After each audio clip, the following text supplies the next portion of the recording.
You're not. No worries, I'm way above you. Oh, you're way Yeah. above. Alright. Yeah. So you don't have this white hair. Yeah, you're good. Well, good morning, everyone. Just no better way to start a conference than talking about fraud and crime, right? But that's what we're going to do. So we'll get this out of the way. It's interesting that this is something we've talked about before, but I'm going to hit all of them at once. I've done fraud training over the years. We've talked about the crime coverages and things like that. How many of you have been getting your grammar requests regarding all of your bonds and all of your crime coverage? I think every single county's gotten that. So we're going to cover that just to make sure that you understand what that covers, and then also look at the bonds and why you're getting those grammar requests and what the issues are there. But we're going to start out with fraud. And how many of you saw the article in the news just a week or so ago about the UTA driver who had his garage full of coins and cash that over the last several years he's just empties the box, and actually was so bold as after a while he didn't just empty the box on his bus and take it home. He was going into the garage after all the other drivers dropped off their buses and before the coin box was emptied, and emptying the other coin boxes in the other buses. And he was coming home with bags and boxes full of money and putting it in his garage. And finally his neighbor said, "Something's up here. Something is wrong." But I know the news article said that they figured he had made off with a little over $250,000 over the years. Talking with the Salt Lake DA's office, they think it might be more like 10 times that, $2.5 million. So it happens, and it happens in a lot of different ways. There was also just a story, one of the cities just had I think it was economic development or tourism, that made off with some money again. And this group's not prone to it either. We've had a few of these over the years in some of the counties. Let's first look at a few statistics on fraud. And this is from the Association of Fraud Examiners, the international group that specifically examines for fraud. And we'll talk about the difference between these guys and your normal independent auditors as we get into this morning. But they do annually a government report on fraud in government. And just some statistics I found in that report that I think were interesting. The median loss, which means the size that's most often happens, about $118,000 with about an 18-month duration. That it had been going on for a year and a half before they found it out. There's different types of fraud, and we'll talk about them, but in this study they showed that asset misappropriation, so people that are using assets that belong to the government agency for their own personal use, that type of fraud, about 88%. So they're using equipment for personal use, they're taking home pens and pads of paper and things that are even more expensive, using the computer for personal use, things of that sort. But the losses in that category were a third of the financial statement fraud, which is the next type of fraud where you're cooking the books. And that is, and it's only a fourth as much as what the corruption type of fraud is, which the corruption type of fraud is getting bids to go to a certain vendor because they're your brother-in-law, things of that sort. So we'll talk about each one of those. But I thought that was interesting that even though that the asset misappropriation, like taking the money out of the bus's coin box and taking it home with you, happens a lot, but really is not as prevalent as the other two types. As far as finding out fraud, 45% comes from tips that occur, that people see something odd going on and tip off the government agency that something's happening. and only 15% by internal audit. So, a lot of auditing is going on, but it's not catching the fraud. Because, of course, the people who are committing that fraud are usually in the department that does the internal audits. And so, and they know the internal controls, and they know how to get around the internal controls in a way that it won't be easily detected. 66% of government agencies have tip lines, because almost half of the fraud is identified through tips. You want to make that ability to get tips as easy as possible. When it comes to who is providing tips, 54% of the tips come from employees, other employees. 17% come from anonymous tipsters, and 15% from customers. Just people that see things going on in your constituency and wonder why that government employee that makes $35,000 a year has a brand new caddy in the driveway. As far as where they bring their tips in from, hotlines make up 40% of the tips that come in. Website type tip lines, 27%. Letters, 24%. I'm surprised that 24% of anybody still writes letters.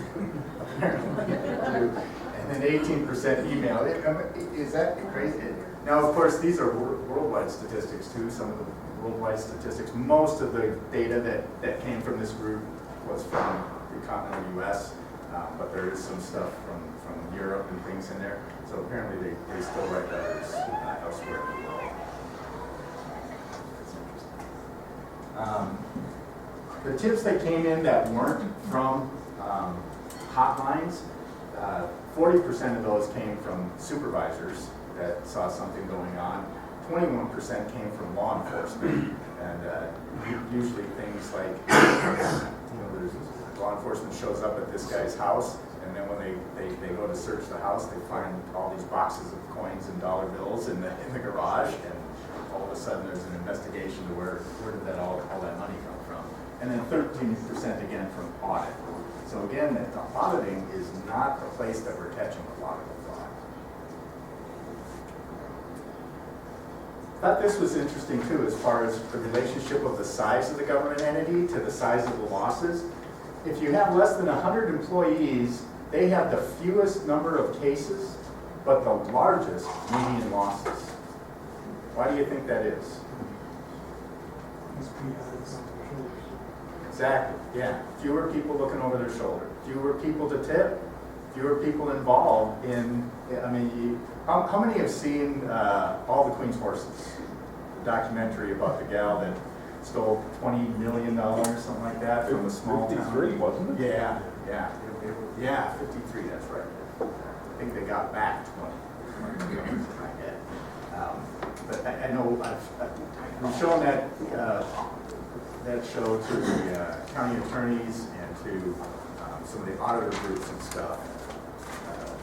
It's really interesting, but this gal just kind of ran the city for 34 years, and there was nobody looking over her shoulder at all. And it wasn't until she took a vacation that her deputy saw something odd, and instead of bothering her on vacation, because every time she'd ask any questions about the money, the answer was, don't worry about it, I'll take care of it. And, so yeah, few cases, biggest losses. If you have 100 to 1,000 employees, you have slightly more cases, not a lot more cases, but the size of the loss cuts in half because it's caught a little bit faster. And then if you have 1,000 to 10,000 employees, they have the most fraud found, but again, it's again half of the median loss of this group. So it's a fourth of the smaller entities. So I hear all the time about, oh yeah, fraud. Well, we have a small entity, we have a small, tight budget. There's no way anybody could be stealing money and us not know about it. It's really, those guys in Weaver County that have to be worried about this. With all the money they have, it's easy to lose some of it. They would never even notice it. There isn't anybody from Weaver here, right? I didn't see any. I thought you said Beaver. We know that.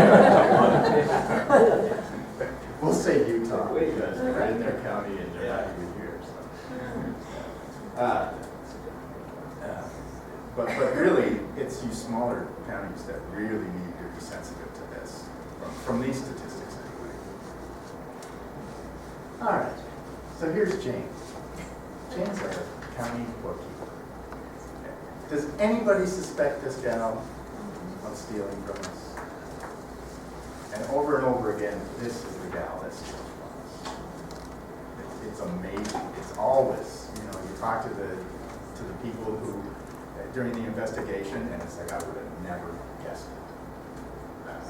Because again, they're smart. They don't go out and spend money like crazy. The gal in the show I talked about, All the Queen's Horses, yes, she spent money like crazy. She had a $500,000 motorhome that she pulled her horse trailers with. She had all these championship horses, quarter horses, had several homes and things, but she kind of let everybody in town think that her family came from money and she was inheriting all this money. And that's where all the money was coming from. So no one, and of course she's winning all these horse championships, so she's making money there. So no one suspected that she was stealing money. Let's talk about the three types of fraud again.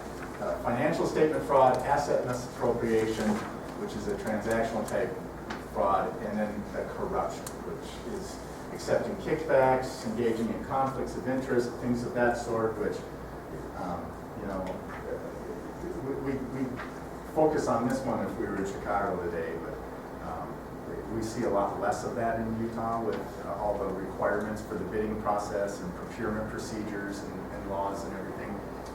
But it still does happen, and we need to be aware of it. Corruption piece. There are also three conditions that are usually present for someone to be committing fraud, and this is known as the fraud triangle. For those of you that probably have heard that phrase before, the fraud triangle. The first one is incentives and pressures. The second one is opportunity, and also the ability to rationalize committing fraudulent acts. So let's look at each one of those. The incentives or pressures, they can be specific to an employee that they have money problems, and so they're looking for a way to increase their income without having to ask for a raise. Or they just fear that they're going to lose their job at some point in the future, and they need to get some money put away now for the fact that they're going to lose their job later. It could also be organizational, though, such as being able to, that there are certain performance standards that have to be met, and the organization is very strict about you need to meet these performance standards, and if you're not performing up to the level of your peers, you're going to be gone. Isn't that exactly what Wells Fargo just went through? That was my example, exactly. Thank you, Brad. Yeah, there was so much pressure on the Wells Fargo people to open new accounts that they were opening up over and over again fraudulent accounts. I think at the time that story broke, I had 5 different Wells Fargo accounts for no reason whatsoever. And every time I try and tell them, this one I haven't used in years, this one through the Target debacle, they got all the data on, so it's closed out, it's had $0 in it forever, but they would not let me close them. Oh, if you close that, then you're going to lose all these benefits that you get as a premier member of Wells Fargo type BS that they were given. But yes, that's exactly the type of thing that we're talking about. So, think about that. Are you creating those types of pressures on your people in the county that they need to perform, that we need to meet budget,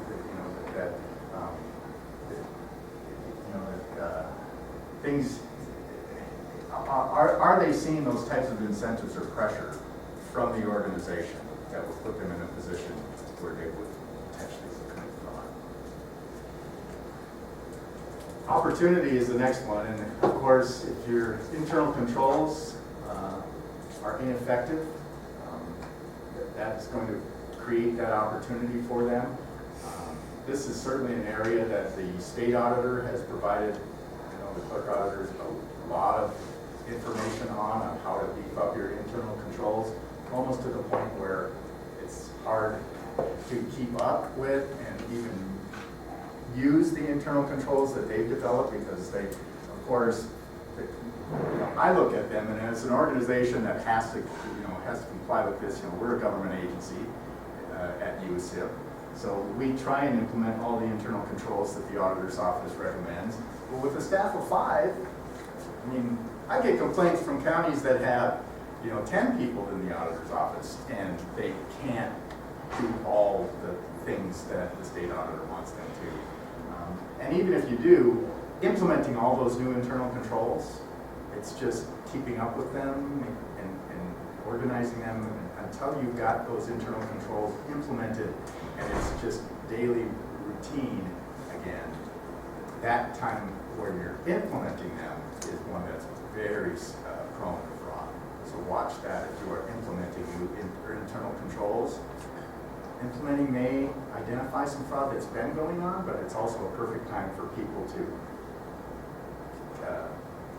massage those internal controls as they're being put into place to create the opportunity for them to commit fraud going forward. So just because you have them in place does not mean that fraud won't still occur. And then, even if you have good internal controls, you hire these people because they're very smart, they know money, and they know procedures. They're going to be able to find ways to override those internal controls. And that's been shown over and over again. So that opportunity is really important. And rationalization. And this is just simply that the individual has an attitude or a character or their ethical values allows them to intentionally commit that dishonest act. And again, it's Jane. But we would never expect that she can rationalize that in her own mind. But there's a couple things that are playing into all of this. One of the cases of fraud that I was personally connected to was back when I worked for the counties in Minnesota. I had an auditor in one of the counties who, this guy's father had been the county auditor for 30 or 40 years before he was the auditor. Before he became the auditor, he was chief deputy of the sheriff's department, that everybody knew and respected him as a law enforcement officer. And he came in and he was took his father's place as the county auditor. And at the time I knew him, he had been there 20 years. And the county was running smoothly. They weren't in financial troubles. But this guy, after I left, I found out that they caught him. For years, he had been going over and over again to the county commission, asking them to give money to certain charities in the community. And of course, the county said, that's not the business we're in. We don't collect taxes to give it away as charity. So no, we're not going to give money to the charities. Here in Utah, that's been prohibited to counties to giving money to charities until just recently. And now there's some limited places where you can give money to a charity, but that's not what you're supposed to be doing with those taxpayer funds.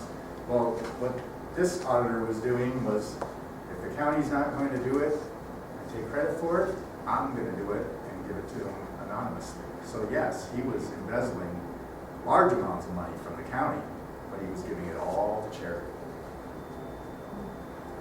So no one saw that he had extra income or extra money,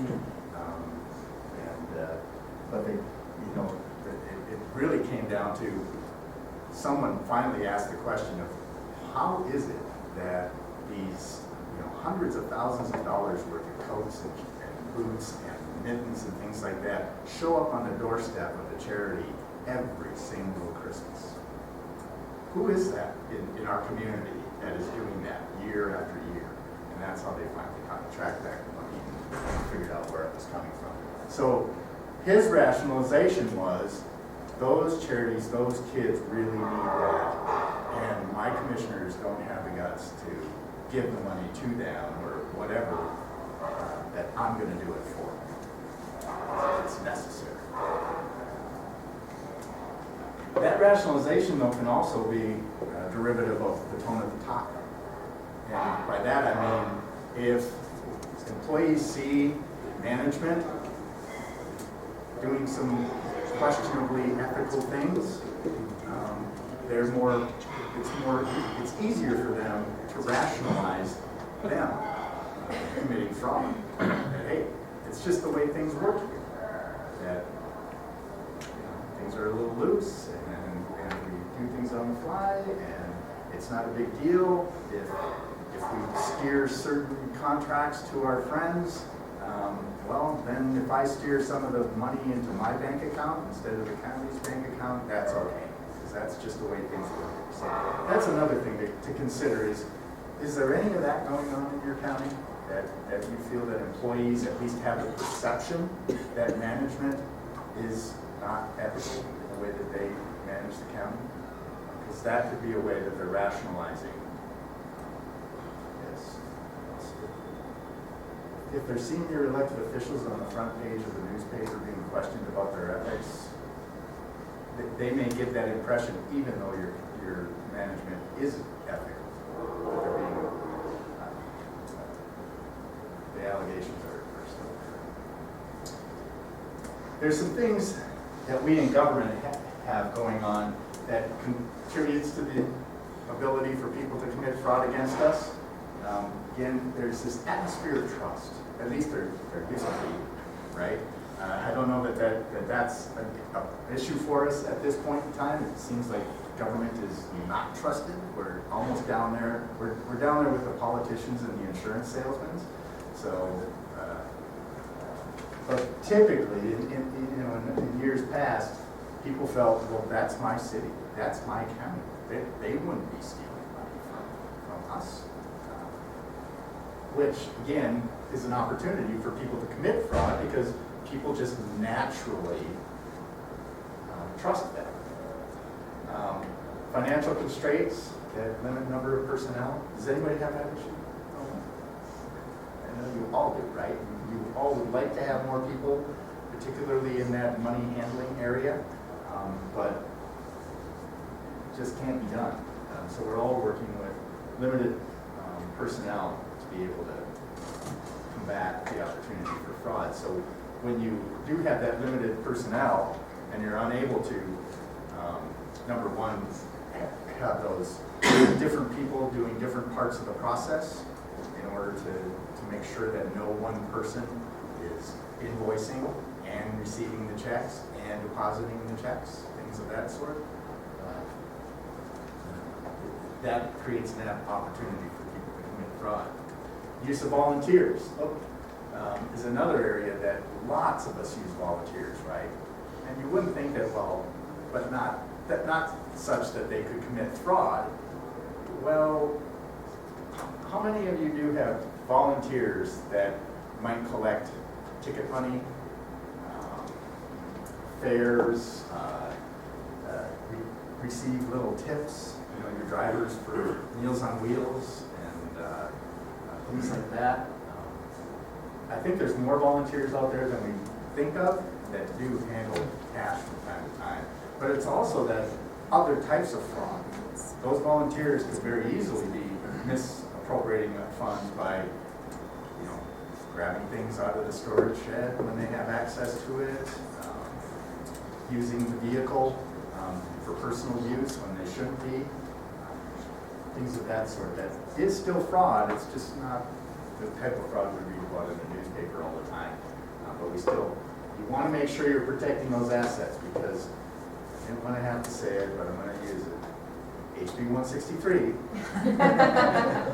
Remember, folks, that doesn't just make the person who used the equipment for their personal use a felon. It also makes the person who allowed and did not keep those public funds saved, they're a felon too. So if it happens on your watch and you're overseeing that vehicle when it was used for personal use and you didn't keep that vehicle from being used for public use, you're a felon. You lose your job. Can't work in government anymore. You lose your URS benefits. So it's really important that you're watching for that. And then mandates. Over and over again we get mandates, typically unfunded, right?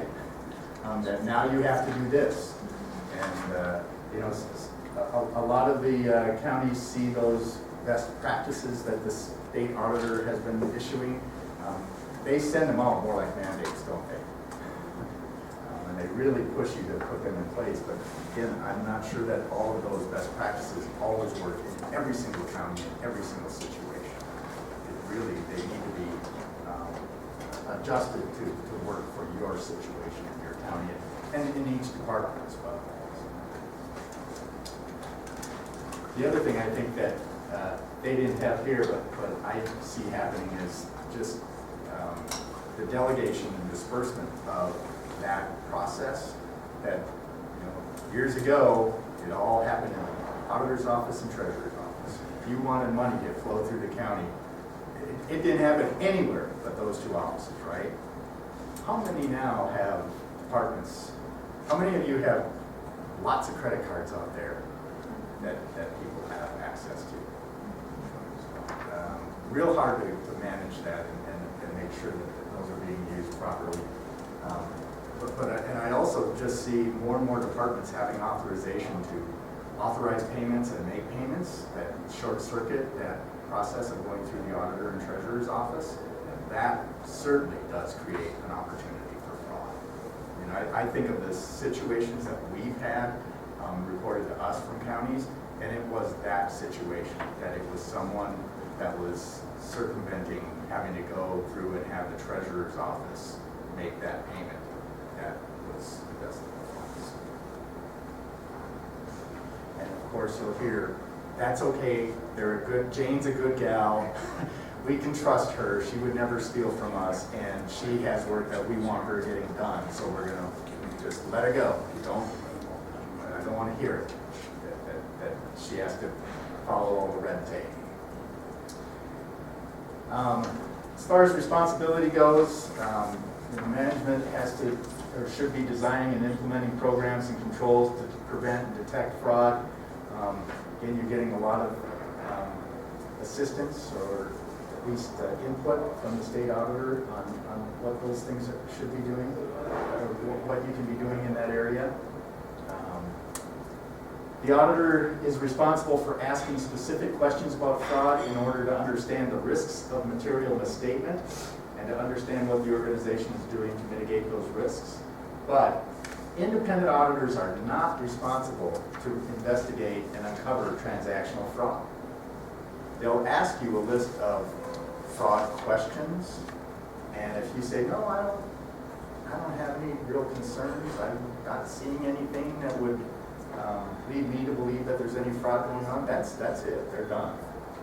And again, their job as independent auditors, because how many of you feel like your independent auditors that you're spending a lot of money on should be catching fraud that's going on? Most do believe that should be happening. But that's not what they're getting paid for. If you read their engagement letter, they specifically tell you that in their engagement letter. They are only reviewing your financial statements to see if they're properly presented. That has nothing to do with if somebody's stealing money from you. They're watching that financial statement fraud. That's what they're checking on. They're not looking at transactional fraud, the asset misappropriation, unless you ask them to. And then, but again, that's not what they do. So they're maybe not the best people to be doing that. If you suspect fraud, you should be getting a hold of the National Association that I was reading the statistics from, because those guys know how to go in and look for asset misappropriation fraud and identify it. I used to sit on the board of directors of, well, I'll just say who it is because it's public, the League of Cities, National Association of Cities had their own captive insurance company that the city pools would reinsure with, much like our CRL. And I sat on the board of directors on that when I worked for the Nebraska League.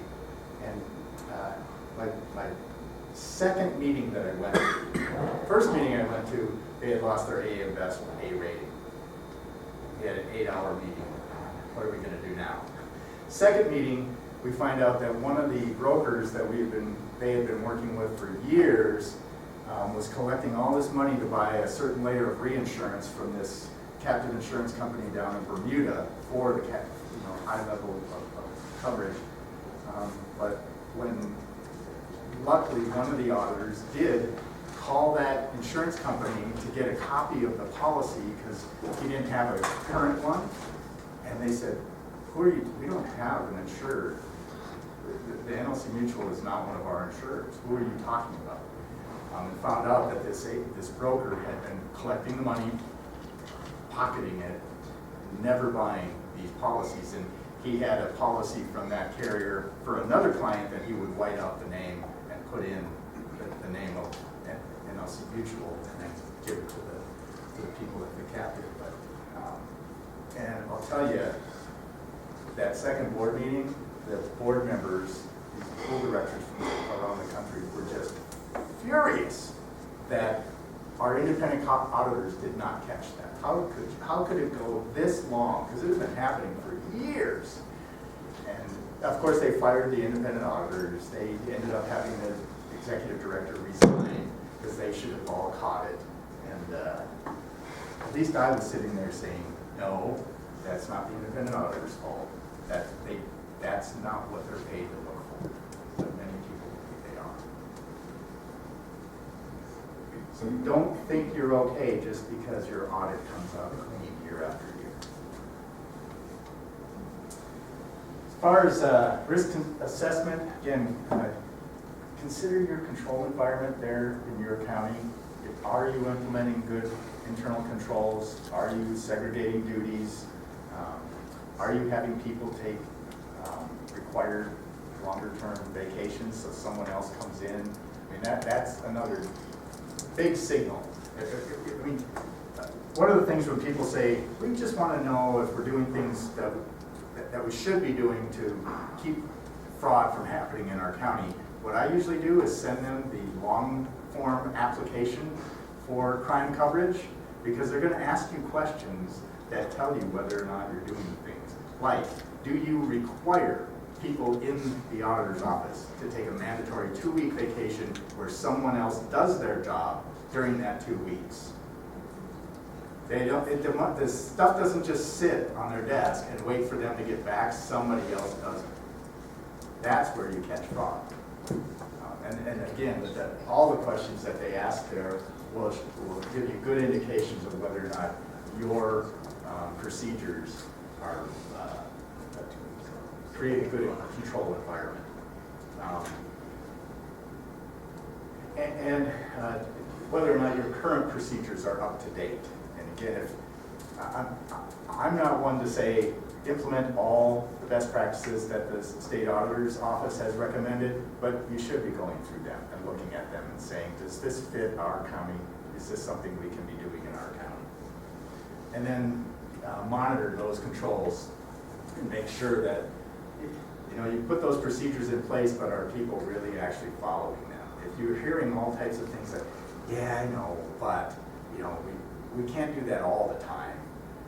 If they're not following those controls all the time, then you should be changing the control, or you should suspect that it's not being followed for a reason, and that there might be some fraud going on if they're not continually following the controls.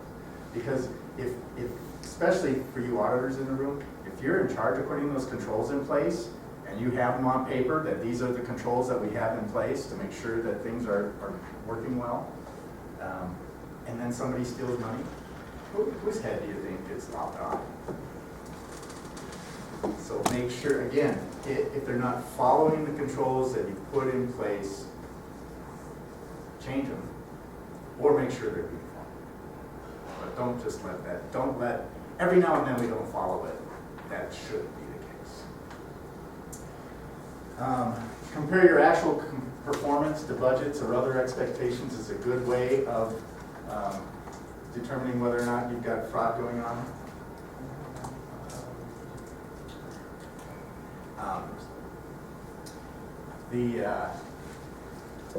This is one that it's interesting, and at some point or another you should all see that All the Queen's Horse and Son. Netflix is one place that you can find it. YouTube, you can buy it off YouTube.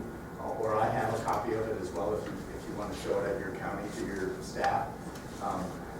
But it's interesting, this city that this gal had stolen all this money from in Indiana, they were in terrible shape financially. I mean, the roads were in ill repair, the street signs couldn't be replaced because they didn't have the budget to take care of it. There's another city like 10 miles down the road, about the same size, very similar city, and they were doing great. And they were flush, and they didn't have a lot of debt. And the finance manager, they got a new finance manager over there that actually wrote letters to the city council in this city that was having all these funds embezzled from, saying, what's going on over there? How can you guys be in financial trouble? Your tax rate's actually higher than ours. You're the same size as us. We have similar services that we provide, and we're doing great.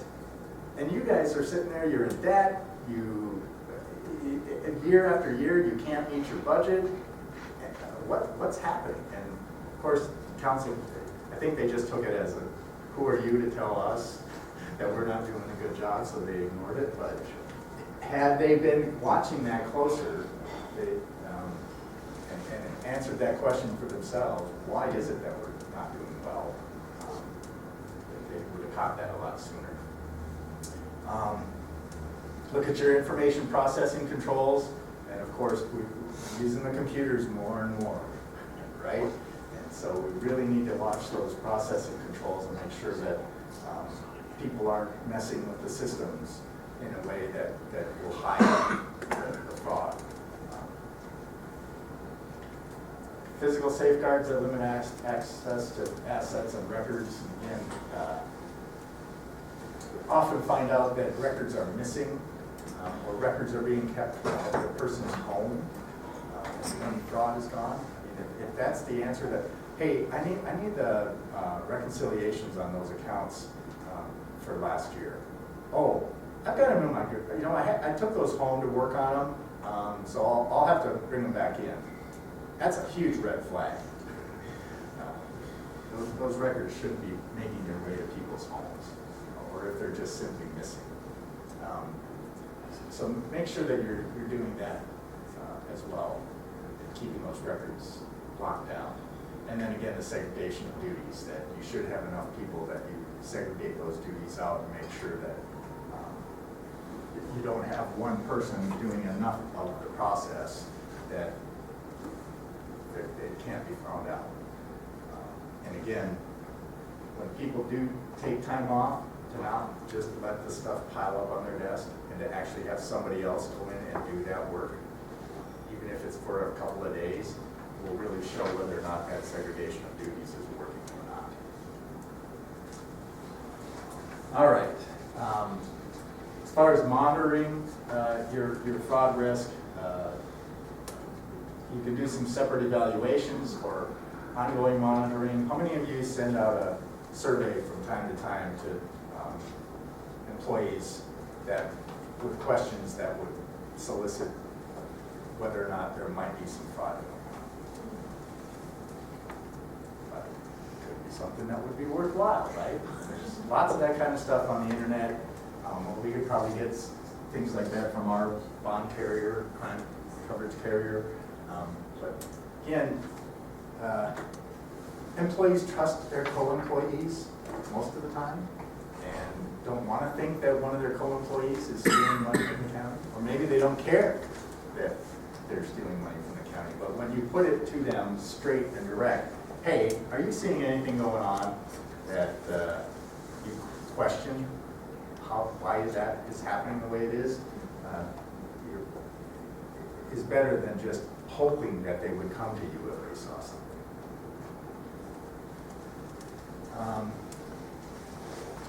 And again, consider what's the reaction going to be if you do get some questionable things back from a survey like that.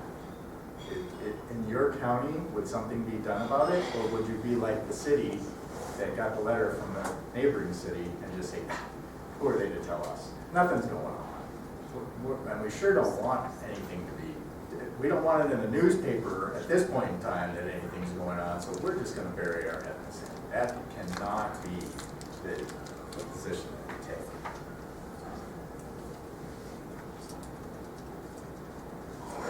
All right, so a few other ways that you can think about to try and help identify fraud: interviews of staff, questionnaires, group discussion.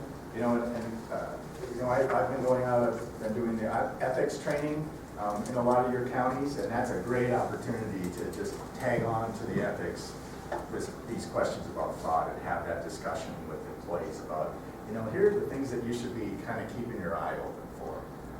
And if you see something like this happen, you should be reporting it, because number one, your personnel policy requires it, right? And number two, you're going to be drawn in and questioned, why didn't you report it if you saw something happening and you didn't report it? Good time to be able to have those types of group discussions. Comparison to other organizations is another good way to identify fraud, and just discussion with peers. And I know that, again, the treasurers, the auditors have had me come in and do the fraud training for them over the years at the UAC conferences.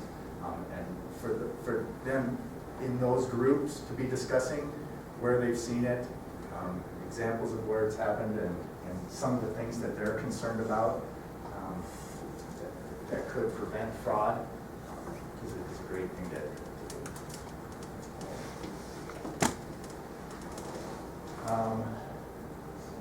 So again, considering not just the asset misappropriation, but all the types of fraud, consider what types of assets you have that are susceptible to fraud. Do you have a ton of iPads and laptops that you don't really keep a close track of, that could just make their way off the county grounds and you'd never know it? Are you watching the fuel levels in the tank at the road shop closely to make sure that there isn't 100 gallons a month missing or evaporating? Those sorts of things.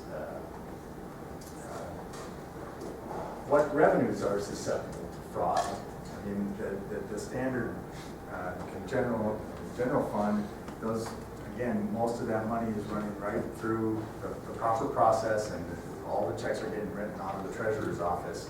But when you have monies flowing through economic development, tourism, money that's coming in to the sheriff's office through different means, all of those revenues and funds should be watched even more closely than the general budget funds, because those are much more susceptible. The cash that's collected at the county fair, or other events that we have now, and a lot of you now have event centers that have money flowing through the event center. Are they kind of doing their own thing out there, or are they being watched very closely by the auditor and the treasurer? And again, for the commissioners in the room, the auditors will perform those audits when you tell them to. So if you've got that event center that's been going on for a few years, you're the guys that tell the auditor, let's take a look at the financial transactions at the event center. It's not normally running through your office and the treasurer's office. We kind of let them run on their own. That would be the thing to do, is to have them take a closer look at how the money is running through a facility like that. And the types of expenditures that are susceptible to fraud. Again, these people are smart. They don't make $20,000 transactions that people would be watching. It's the smaller transactions that are more susceptible to fraud. So those are the ones that you want to be watching out for. And again, the expenditures that, like credit card expenditures, that don't run through the standard process and go through the treasurer's office. The type of activities that are susceptible to fraud, again, departments and programs that kind of work on the edges and aren't, they're kind of, I don't want to say they're not part of the county, because they are the accounting operation, but they're just kind of not like the road department and the sheriff's office and things. They're just kind of on their own. those are definitely areas that are more susceptible to fraud, those types of activities. So just keep a closer eye on those. Does all that make sense? So of course, again, your honest bookkeeper costs you $2,500 or $25 an hour. Your dishonest bookkeeper can cost you $2,500 an hour. And just being able to tell the difference of are they being honest or are they ripping us off is not easy. You need to be vigilant and keep an eye out for that. Because I'll tell you, this is something that certainly the state auditor's office and the legislature are very touchy about. When they hear about fraud occurring in the local entities, they go crazy. They just, right away, you're incompetent, you don't know what you're doing, how could you possibly let this happen? And it's kind of surprising to me that they spend a lot of time watching the cities and counties for this. Almost more than their own state agencies.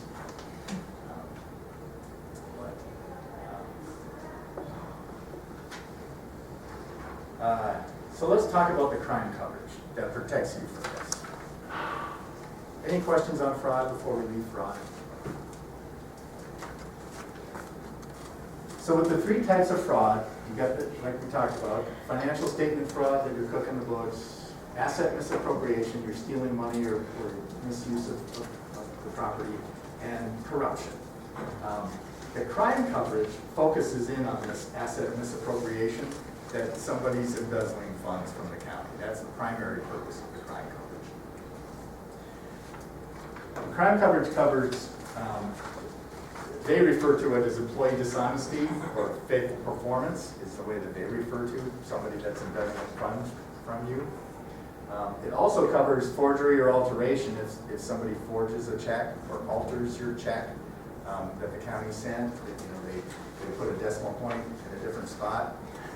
Things like that they've altered it.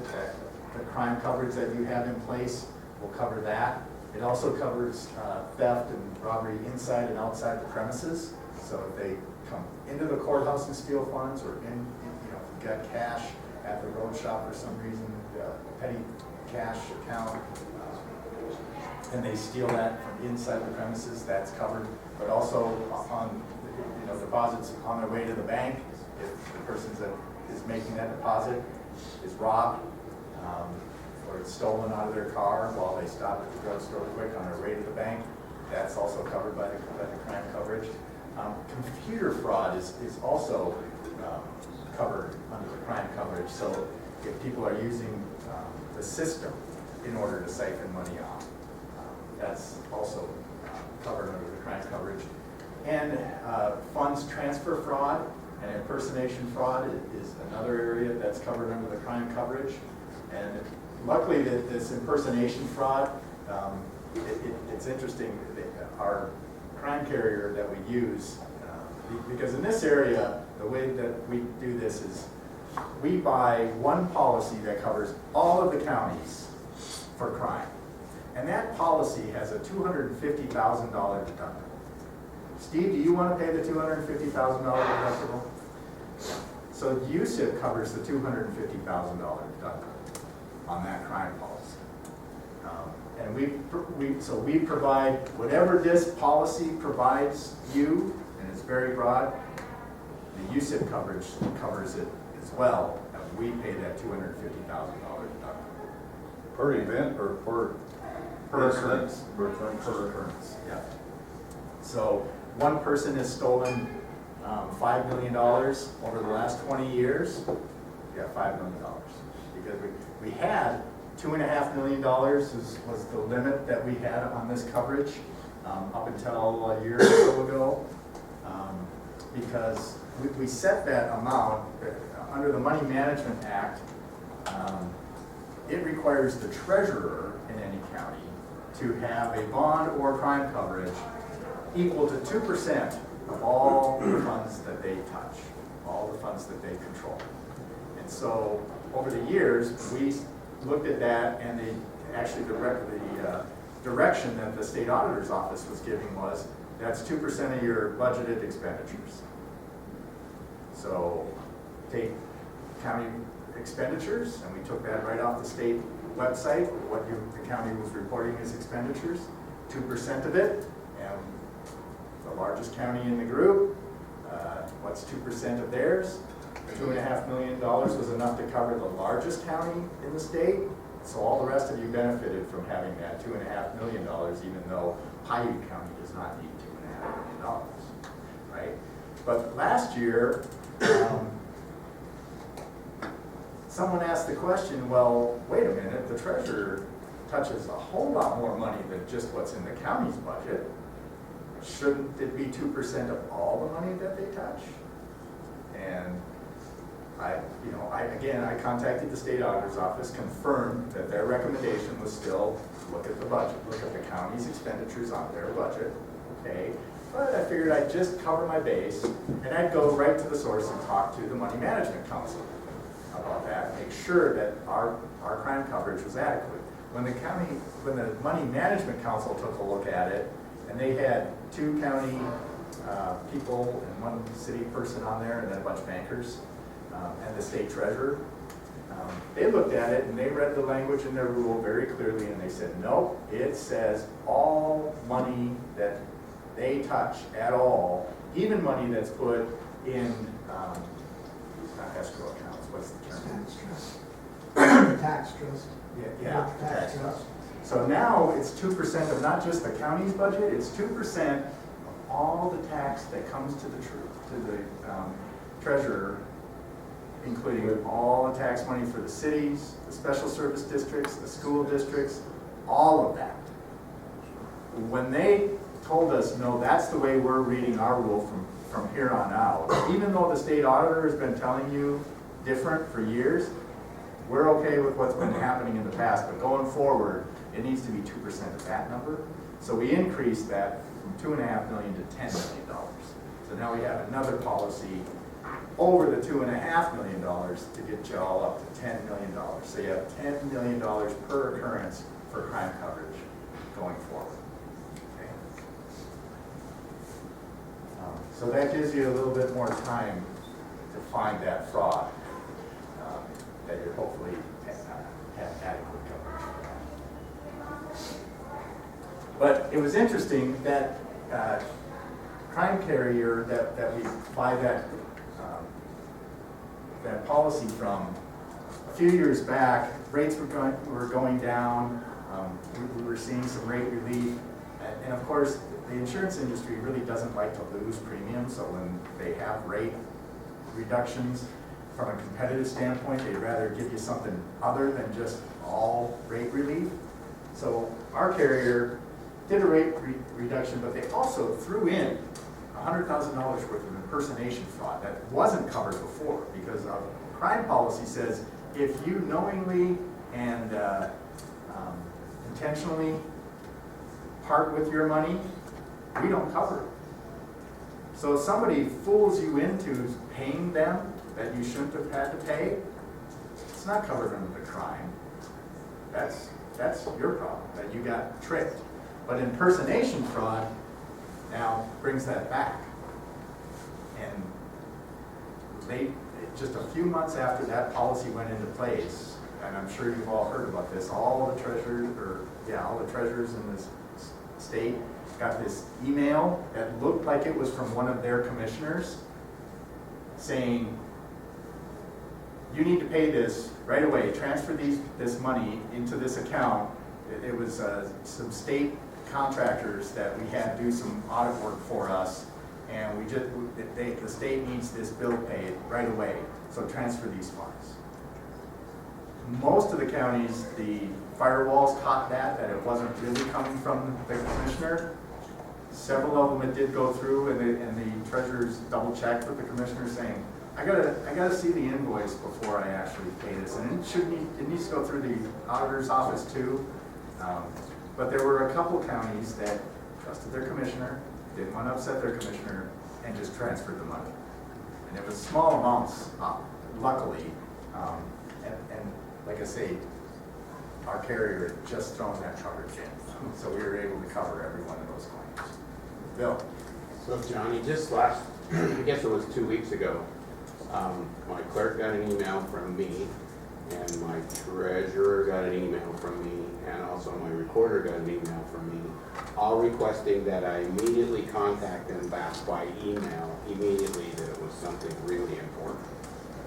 And every one of them had, it was kind of an interesting thing, because it was from me, and and we know that there was over a period of like 2 or 3 days. It didn't ask to transfer any funds, but every one of the emails had a different, address for me, of an email address. And fortunately, they all looked at it and said, well, if he wanted me, he would either text me or he'd call me.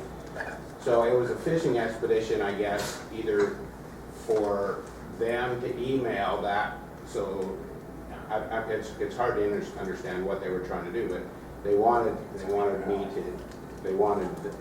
I wanted them to respond to these fictitious emails. So it was interesting, all 3 of the offices got them within 2 or 3 days. Yeah. They all printed them and compared them to one another. Yeah, because it could be that their next step would have been, oh, by the way, I need this paid. And it has to happen right away. Sorry, I forgot it. Because each one of the counties that did fall for this trick and wired the small amount of money on the first request, then got a second request for some additional payments. So again, they were fishing with a small amount and then hoping that now that they already paid the $1,500 bill, that they would pay the next $10,000 bill.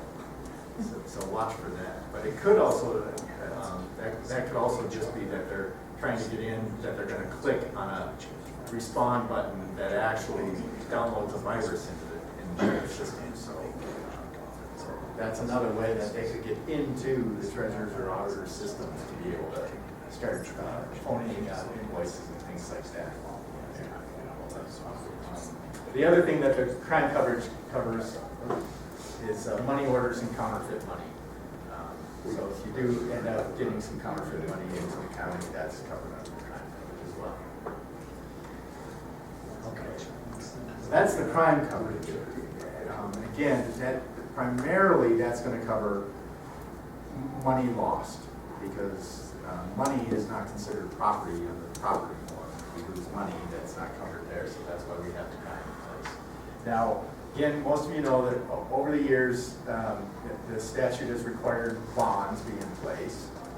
And many years ago, UAC and the league went to the legislature and had them say it can be bonds or crime coverage, because that's the primary exposure is crime. And actually, if we have crime coverage rather than bonds, that provides better coverage for less cost. And so the counties and cities wanted to have crime coverage instead of using bonds, because it was better protection. Because trying to get a $10 million bond on a treasurer, and we'll talk about it now, you can't. But even then, it was tough. So the league and the association had the legislature add to the language wherever it said that you had to have a bond on elected officials or crime coverage. So that's why we're able to use crime coverage. Now, the purpose of bonds originally in the statute was to cover the dishonesty of officials. And most of that dishonesty, again, is covered by the crime coverage. But the part of the bond, the original purpose of bonds that crime coverage doesn't cover is the violations of their oath of office. That they don't uphold the laws of the state of Utah and the United States. And if they're not taking money for their own purpose, because that's one of the things with the crime coverage too, is that auditor that stole money and then gave it all to charity, at that time, this was years ago enough that the crime policy said they have to steal the money and they have to benefit from it. Well, he was giving it away anonymously to the kids, the charities. And so the county was furiously looking for any amount of money that he actually kept for himself, because if they couldn't find that, their crime coverage wasn't going to pay. But a bond might pay for that just because they violated their oath of office. That violation of the oath of office in ways other than stealing money is not covered by the crime policy. The original intent on this, and I actually started looking into this years and years ago when I worked with the Minnesota counties and looked at some of the states where those bond requirements were first put in place. And when they were first put in place, it was things like, you just had to find that bond companies didn't even exist at the time that they first started requiring this of people who ran for office. So if you were gonna run for public office, you had to find a wealthy person in the community who was willing to back you up and say, I trust this guy enough that if he fails in his oath of office, I will pay the $2,000 to the county for the fact that public official violated their oath of office. I trust him that much. That's the way that those personal bonds were provided. And the intent was, as I researched it, was that, do you think that if that elected official just cost his buddy $2,000, that buddy is gonna vouch for him a second time? No. And even once bond companies started coming into play and they were issuing actual oath of office bonds, those bonds terminate the moment you have a claim. So as soon as there's any indication that somebody actually did violate their oath of office, that bond is done. They're gonna cover that one claim, but it's not like any other policy that goes until the end of the year. It's terminated the moment that there's a claim against it. The intent was, if you have a bond company that has to pay that bond, do you think they're gonna sell another bond immediately to that same elected official? No. What happens if the official can't find a bond? They're out of office. They cannot hold office without that bond. So the original intent of these bonds was, if you violate your oath of office, you're just out of office de facto, and the county, the state, the county attorney, no one has to take any specific action to remove you from office. You just have to stop holding office because you don't have a bond. Which, that is, from all of my research, that was the original purpose of having those bonds. The problem with that is, that was all undermined over the years by our legislature here in Utah. Because the cost and the placement of bonds, the responsibility for that from that individual that was elected to office had to have the bond, changed to the county or city has to get them a bond and pay for it out of public funds. So now the county is paying for a bond that protects them against that person violating their oath of office. I'm not sure how that made sense to the legislature, but apparently they had an anecdotal story that needed to be solved. So that's the way they did it. The other thing that they did is the surety who pays those bonds under 63G now cannot require that individual official or the government agency to indemnify them for that on that bond, which in the bond business is known as the surety's right of exoneration, because a surety, a bond, is not like an insurance policy. It doesn't just pay. It's only loaning the money to that elected official. But when you get a bond, and you sign that bond, what you sign off on is, if you have to pay this bond, I am going to repay you every penny of it, surety company. And I agree that I will do that. You have to have an indemnity sign off, either the individual or the agency that they work for has to sign off on it. But again, they changed the language in 63G a few years back, or 10 years ago, that said a surety who has to pay a bond cannot make the elected official or the government agency pay them back. So bond companies will not issue bonds for this exposure in the state of Utah. They just won't do it. So we're left with, we can only have crime coverage because we can't get you guys bonds. Now, I know that there are some cities who still buy bonds. They're just working with a small enough surety that they don't know that this law exists, but they're still signing an application and they're agreeing to that indemnification in violation of the statute. So the surety's never gonna actually pay. When the surety gets called and they say, okay, pay, and they're gonna figure this out, they're not gonna pay because the city or the individual, whoever signed that obligation to indemnify them, did so in violation of the statute, which negates the bond. So they really actually don't have any coverage. So you know, that was just a couple of years ago I found out that Salt Lake City was still buying their treasurer an actual bond. And when I explained that to them, the treasurer made sure that they switched it over to crime coverage very quickly. Okay.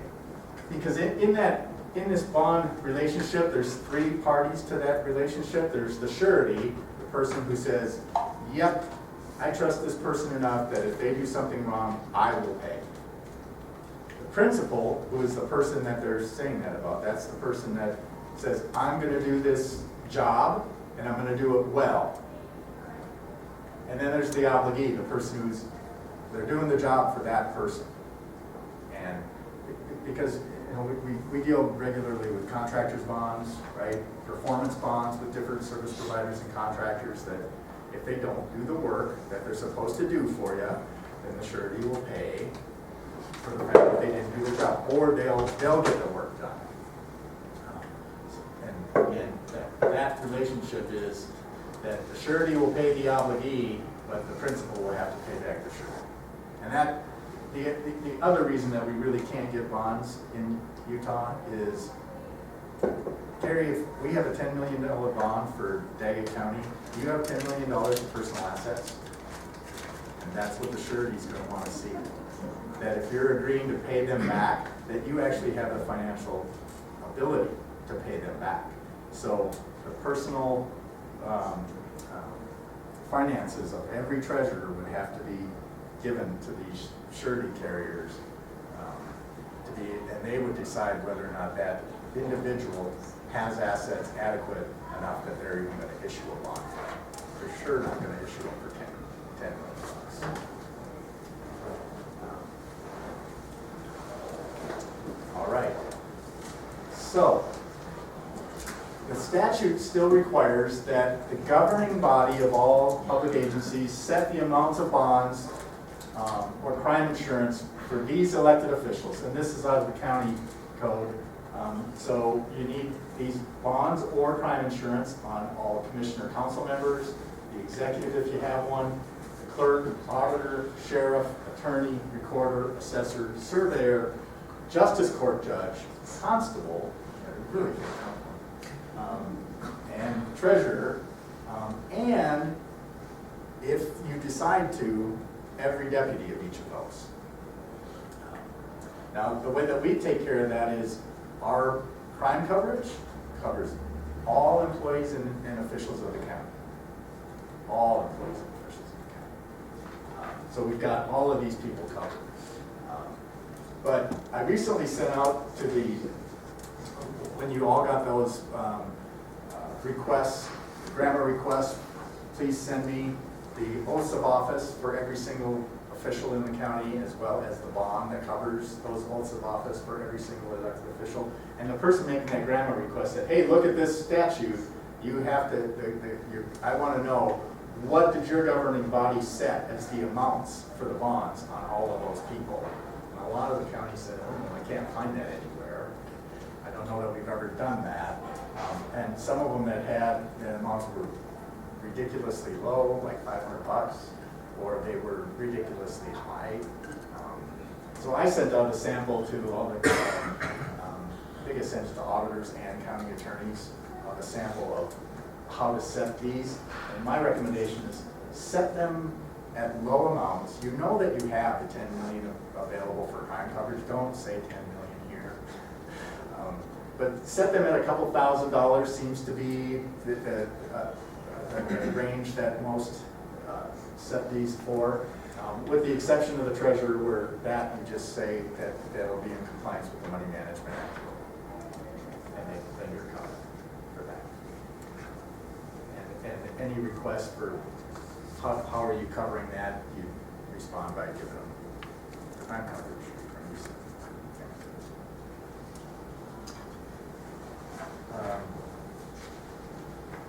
So that's bonds.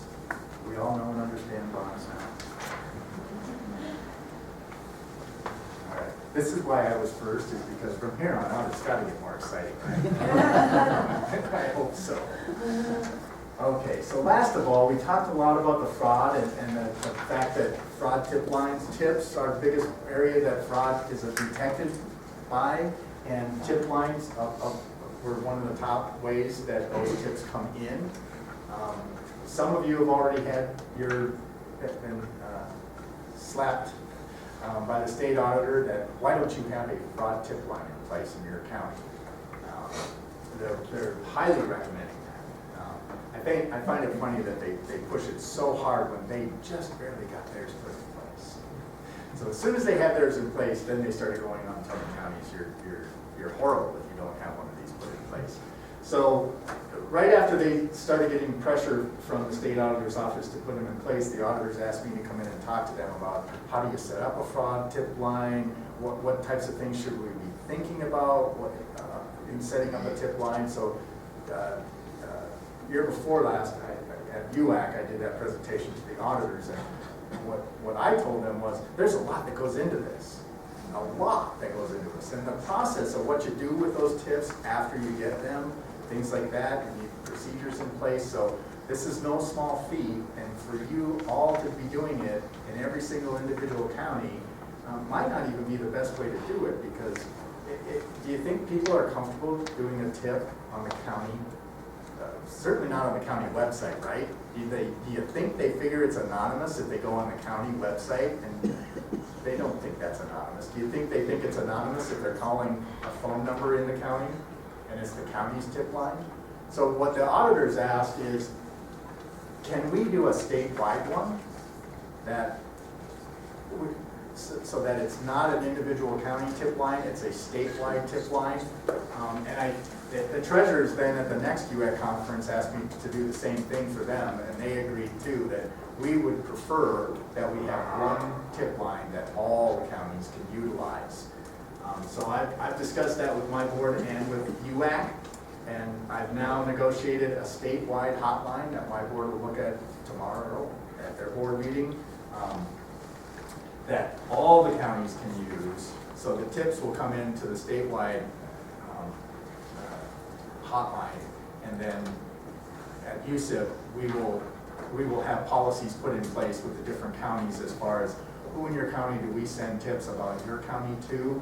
If they're about your auditor and you tell us to send it to your auditor, how do you want to handle those? Should we send that to the state auditor? Should we send it to another county auditor? And we'll get all those things put in place. But I think this is going to be really good. I'm excited about it. Hopefully our crime coverage doesn't get used as often. But understand, I think we'll get a lot more than just simple fraud tips on that line. We're going to get a lot of, I just saw the county truck in Walmart on Saturday. And what the hell is the county truck doing at Walmart on Saturday? We'll get some of that too, and we'll deal with that. I think that will help all of you to be in good stead with the state auditor. Yes, we have a fraud line, and actually in talking with the state auditor's office, they think this is a way better idea than having individual county tip lines in each and every county. That now we'll be able to, because the proposal I got that I'm going to recommend to our board, there's a reporting and tracking system built into it, so we'll be able to gather data and be able to feedback to you guys, what types of tips we're getting, where are we getting them? Is it things that are happening in the treasurer's office, or is it things that are happening through things like the fair and special events and things like that, so that you can be watching those areas that we're seeing the tips come from more closely. All right, questions? John? I think that's fantastic as far as versus someone making political hay versus actual transparency and you know, and like I say, if it's not a number that looks like my office, somebody's more apt to call. I'm excited to get the number, we'll put it on our website. Yes. Yeah, because that'll be a big part of it. The promotional materials, marketing materials, training for your employees and things, all comes as part of the package with this. So you'll be seeing that come out. We'll make the big announcement about this at the October or November UAC meeting. But there will be some training for you to do with your members, and then you'll want to get the posters up, get it on your website, all of that stuff, so that you've got that. There's both a 800 toll-free number that they can call, and there's a website that if they prefer to go on a website and put their data in there. We'll need to design some language and things, because again, if they're really making a complaint of a violation of ethics, a fraud tip line is not the place to make that. Those are required to go to your ethics committee, whether you have a local one or a state, or it goes to the state one.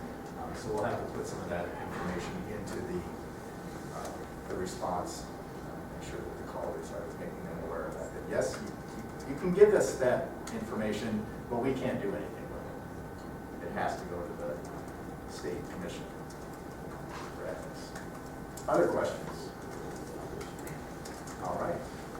With that, we can take a quick break.